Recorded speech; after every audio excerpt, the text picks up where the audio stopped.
Four masked men walked into Joe and Mary's luncheonette in Brooklyn today and gunned down Carmine Galante, a man believed to be the most powerful mafia chieftain in the country. James Walker has more. The shooting took place inside this Italian restaurant in Brooklyn. Witnesses said it was a gangland-style killing. Four heavily armed men wearing ski masks opened fire with automatic weapons. In addition to murdering Galante and his associate Nino Coppola, the killers also murdered the restaurant's owner and wounded his 17-year-old son. One local store owner said he heard the shooting, then saw the gunman get into a burgundy-colored Dodge and race off. The store owner asked not to be identified. In public, the 70-year-old Galante was the quiet operator of a dry cleaning store in Manhattan. But to police, he was the mafia's boss of bosses, the dominant figure in organized crime. Galante had served 12 years in jail on narcotics and loan sharking charges. Federal authorities said a contract had been taken out on his life even while he was in prison. Police must now determine not just who killed Carmine Galante, but why, whether or not his murder was an isolated incident or signals the start of a gang war. James Walker, ABC News, Brooklyn, New York.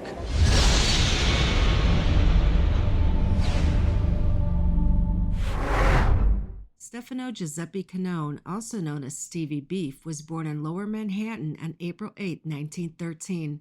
Both his parents immigrated to the U.S. from Sicily.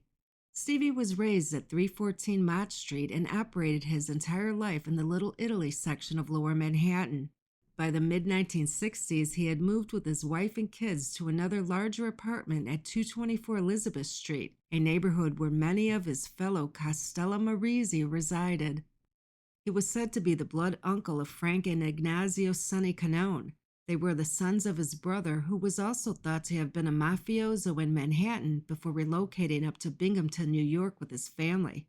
Frank and Sonny later became soldiers in the Buffalino family under the tutelage of the iconic Castellano-born Binghamton-based boss Joe Barbera. At 32, Sonny Cannone was one of the youngest attendees at the infamous 1957 Appalachian meeting in upstate New York. The Cannone brothers were the nephews of Stevie Beef and former Bonanno boss Natale Joe Diamond Evola, another iconic leader and respected old-timer. Stevie Cannone was generally low-keyed and operated his mob career quietly. He reportedly rose to a hierarchy position as an underboss, later becoming the Bonanno clan's longtime consigliere. Yet Stevie Beef was never known to be a good earner. Various bosses put him in a hierarchy position, but allegedly held down his earning abilities. By the early 1970s, he had purchased an inexpensive co-op apartment for $4,200 and was residing in a third-floor unit at 299 Pearl Street. The maintenance was said to be $252 monthly. He also kept another apartment in the 6th Ward off North Moore Street near the Chinatown and Little Italy border, and a summer home out east at Luther's Road in Mattituck, Long Island. His NYPD criminal record dates to the 1930s and 1940s with numerous local arrests for robbery, assault, narcotics, contempt of court, and parole violation. He also had a lengthy record of out-of-state arrests, including arrests in Washington, D.C. and Kansas City, Missouri for violation of the Harrison Act, possession and sale of heroin, and conspiracy to distribute narcotics. In 1934 and again in 1938, he was sent upstate to the Elmira State Reformatory for unspecified convictions, where he served 2 terms back-to-back behind bars. With his prison release in approximately 1941, Cannone managed to go 25 years arrest-free. His name wouldn't come to prominence again until the 1960s internal Banana War. Cannone was then named by informants, hit the newspapers again, and became a target of law enforcement. His FBI files noted that back in 1967, they tried to target him as a candidate for the top echelon informant program to see if they could turn the mafioso into becoming a rat. But after interviewing him several times, FBI agents deemed him way too uncooperative for consideration. Cannone listed his employment for over 30 years as a piece presser and dress operator at Annette Contractors Limited. It was a dress factory located on the 11th floor of an industrial building at 325 West 38th Street in the heart of Manhattan's Garment District. He earned $225 weekly. He was first identified as a mafia associate back in the early 1950s. By the early 1960s, he was documented as an inducted member.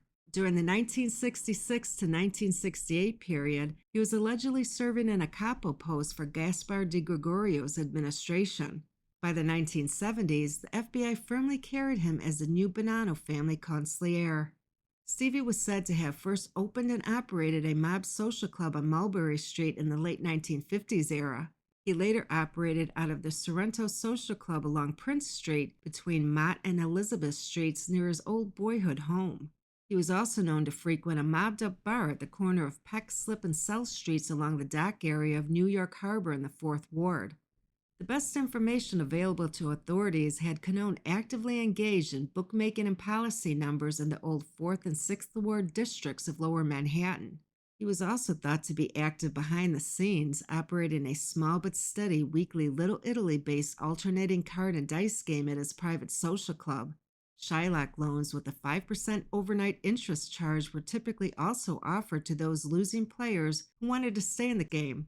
During this same period, Cannone was also thought to be active in the garment rackets through his suspected hidden ownership of the R&Z Dress Company, which later did business as a Net Contractors Limited. Over the years, the business address moved from West 38th Street to 119 West 23rd Street. Federal investigators also took note that Cannone was closely associated with Lucchese capo Joseph Joe Beck di Palermo, who coincidentally was a fellow resident of iconic Elizabeth Street. Di Palermo was a notorious and 3 times convicted narcotics trafficker, so the close relationship between the two mafiosi piqued law enforcement's radar as to Cannone dabbling in the narcotics trade as well. It was an activity for which he had previous arrests and convictions.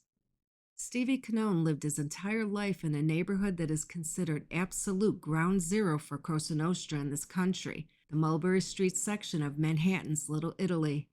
Among his closest and most important underworld associates and buddies included such iconic mafiosi as Joseph Joe Bananas Bonanno, Gaspare DiGregorio, Carmine Galante, Philip Rusty Rastelli, Nicholas Nicky Eyeglasses Marangelo, Salvatore Sally Fruits Ferrugia, Anthony Tony Lisi, Alfred L. Walker Emberato, and Michael Mimi Sabella. These are but a smattering of the New York mob's glitterati, and although he himself tried to stay well below the radar, Cannone generally knew and associated with them all. Dating to the so-called Banana War of 1966 to 1969, Cannone was listed as an important Bonanno member by investigators and was subpoenaed before several grand juries probing the bloodshed of this deadly internal mob civil war. On June 6, 1968, Cannone was one of 18 Bonanno mobsters repeatedly paraded before a Kings County grand jury probing the war. He was listed as a Sciacca sympathizer who was in the faction opposed to Joe Bonanno maintaining power. Others subpoenaed along with him were Joe Bonanno himself, Natale Evola, rebel faction leader Paul Sciacca, and soldiers Steve Mena and Pietro Magaddino, among several others. 7 of them were later indicted on civil or criminal contempt of court charges for clamming up when questioned or answering in an evasive manner. Cannone was jailed for 30 days on June 24, 1969 for civil contempt of court. He was subsequently hauled before the same grand jury probe a second time and received an additional 30 days. In 1970, Cannone was again among a gaggle of top hoods subpoenaed to testify before the New Jersey State Crime Commission. They questioned him, as well as Genovese capo Cosmo Gus Frasca, about their legitimate business interests in the Garden State. Although he did manage to get his name and photo in local newspapers reporting on underworld happenings several times and was compelled to answer subpoenas from mob grand juries, that's pretty much as far as those cases went. But by far, the most public exposure that Cannone ever experienced by the media in his most serious criminal case was from law enforcement in the immediate aftermath of Carmine Galante's assassination on a hot, sweltering summer afternoon in July of 1979. Cannone's shadowy stop-and-go mob career unwittingly came to a screeching halt once agents of the FBI, New York City Police Homicide Unit, Brooklyn's Racket Squad detectives, and a host of other local and federal law enforcement agencies all converged like vultures onto the Galante murder scene. In the coming weeks, months, and years, Cannone's photograph and likeness started appearing on primetime news reports, and various images of him were soon released to the general public. Surreptitious FBI surveillance films of Cannone and other mafiosi filmed the very day Galante was murdered were later used as evidence before several local and federal investigative grand juries that were seeking indictments of him and several mob associates. It's important to note that in the very days, both just before and right after Galante was slain, both Cannone and Marangelo traveled together to visit Rusty Rastelli in prison to report and consult with him. This confirmed for investigators that Rastelli was being viewed as the true new boss of the family, as well as being in on the overall murder conspiracy. Cannone figured into several major criminal cases, all aimed at solving the Galante murder, not the least of which culminated with the infamous commission case, personally prosecuted by a then new young top U.S. attorney for the Southern District of Manhattan named Rudolph Giuliani. One of the linchpin charges in the lengthy 15-count indictment was a conspiracy to orchestrate the gangland murder of Galante to take over control of the Bonanno family. Back in 1978, the Bonanno hierarchy in New York City became very worried about former boss Joe Bonanno's arrest. At the time, the FBI had seized numerous personal papers, writings, and documents that Bonanno had thrown into garbage pails at his home in Tucson, Arizona. It was all part of a deep investigation the FBI had started into Bonanno's current and former activities. Mob informants alleged that Steve Cannone was among several former members under Joe Bonanno who were overheard being very concerned about what he had written or what he might have said about his former mafia associates. Cannone specifically stated that I'd done a lot of work for him and was rightly worried because there is no statute of limitations on murder. In the coming years, all this exposure would bring problems for Cannone. It helped to continuously keep his name before law enforcement. He was repeatedly subpoenaed to testify before many different grand jury probes because of it.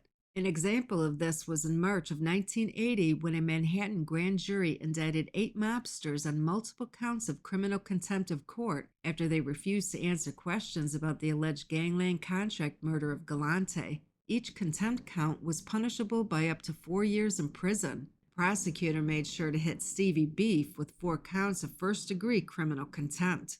Besides Cannone, Bonanno Capo Nicholas the Battler di Stefano, underboss Nicky Marangelo, and Gambino figures Lenny Di Maria, Armand Dellacroce, Eddie Lino, and the Palmieri brothers were among those picked up.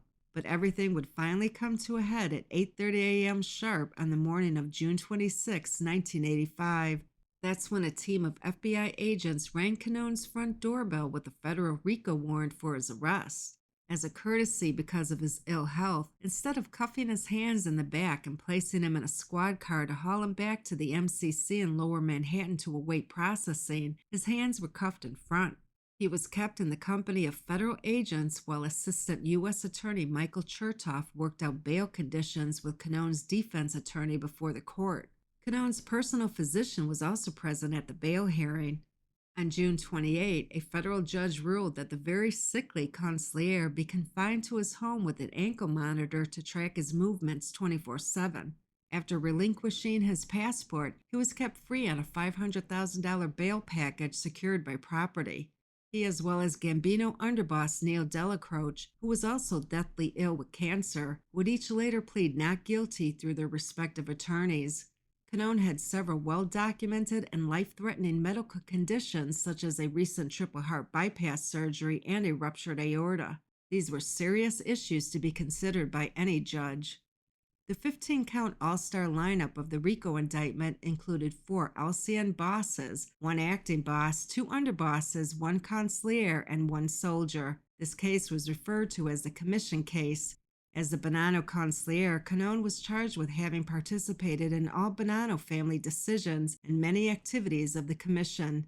He was specifically hit with racketeering counts for having approved and then directed the 1979 murder of his former boss, Carmine Galante, and the murders of Lilo's 2 dining companions that day, Capo Leonardo Nardo Coppola and restaurateur and soldier Giuseppe Joe Turano. There were additional counts of bribery and obstruction of justice for trying to influence potential witnesses, as well as various other overt racketeering counts. As a commission member, Cannone was one of several in Cosa Nostra's hierarchy responsible for giving the order to kill Galante. Key evidence of his participation in the murder conspiracy was provided to the jury who heard the case. The FBI provided film reels taken on the sidewalk in front of the infamous Ravenite Social Club on Mulberry Street, with Cannone shaking hands, hugging, and giving congratulatory continental-style kisses to top capo Alphonse Sonny Red Indelicato and his son, then up-and-coming soldier Anthony Bruno Indelicato, literally minutes after the young mafioso allegedly committed the storied gangland hit inside Joe and Mary's restaurant in Bushwick, Brooklyn. On November 19, 1986, guilty verdicts were returned against the leaders of what federal prosecutors had declared was a summit of underworld power in this country. Men with notorious names like Anthony Fat Tony Salerno, Carmine the Snake Persico, Anthony Tony Dex Corallo, and Salvatore Tom Mick Santora. They were sent up the river for the rest of their natural lives. Each was sentenced to a whopping 100 years in federal prison and fined $250,000. The young mafioso Bruno Indelicato received a break of sorts. He got a mere 40 years behind bars and a $50,000 fine. It technically made him eligible for eventual release after he served several decades in prison, which he did. He was released in May 2022. Some of the indicted mafiosi didn't last long enough to even sit through the criminal trial. For these defendants, the trial results didn't matter.